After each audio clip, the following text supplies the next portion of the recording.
We have this very interesting first reading of this dream of how everything will turn to dust. Imagine just in a split second, as this dream that's described in this first reading from the prophet Daniel. Imagine iron or steel or gold just turning to fine dust in just a split second. And it's trying to remind us that we are fragile. That if God wanted to, everything could become dust in a moment. And we turn then to the gospel, which goes side by side with this. This first reading will remind us of the fragility and perhaps even the immediacy of God, the power of God.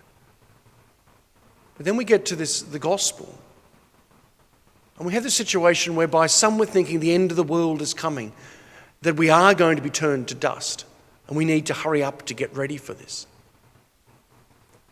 I talked about this at one of the Sunday Masses a couple of weeks ago, that there has been this mentality around the world, especially over the last 100 years in different places, where people are trying to predict when the end of the world is going to come.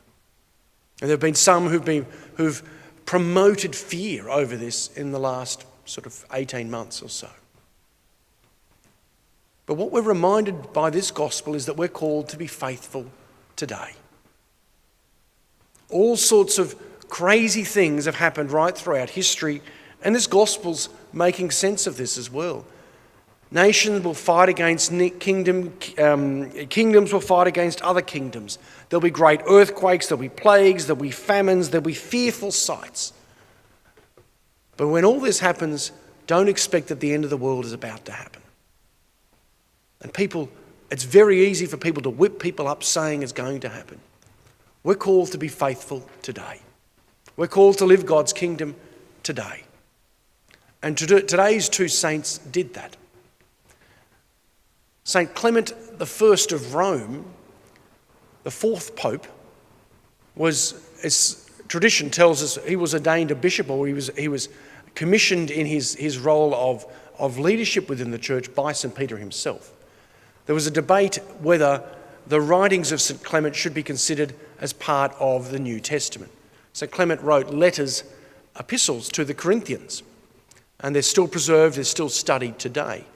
And there was a debate a few centuries later whether his letters should be included in the New Testament, because he knew the apostles, but he didn't personally, firsthand, he didn't walk with Christ. And that was one of the debates, what should be included into the New Testament. Clement wrote some beautiful letters to the Corinthians about the role of unity in the church, and about how some of the Corinthian communities had dismissed their presbyters, their leaders in the communities, what we would refer today as priests.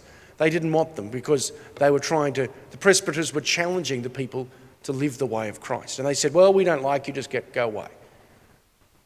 And in his role as the leader of the Church of Rome, he wrote to that community in Corinth and said, we are a church of unity. And just because someone challenges you and you feel a little awkward, doesn't mean you just suddenly dismiss them and get rid of them and treat them badly. And so he reminded them of that. That was Clement of Rome. Clement is included in the first Eucharistic prayer as one of the great early church leaders. He's considered the first of the apostolic fathers, the early church fathers. Then we also celebrate St. Columban, which you probably become, for those who know the beautiful calendars that come out about this time, the Columban calendars, which recognise St. Columba. St. Columba was known for his passion for mission, to spread the good news, but also for creating environments of monasteries for people to pray and to reflect upon the scriptures.